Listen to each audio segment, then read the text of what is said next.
ikaw ba ay saved by grace? Yes or no? Yes, I am saved by grace, pero may free will ako. Sabi nga, kung manatili kayo sa akin, kung ayaw ko, may magagawa ang Diyos? Wala. Nung na-save by grace ka, Bro Dinmar, ang nakamtan mo na kaligtasan ay yung gift ng Diyos? Yes or no? Yes, gift from God. May free will ako na hindi sumampalataya. Kaya sabi sa talata, John 3:16, kung ang sino man, kung, ano ba yung kung? Conditional.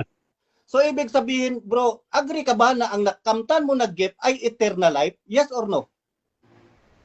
Okay, yes, eternal life na may kondisyon. Kung ang sino mang sumampalataya, kung ayaw ko sumampalataya,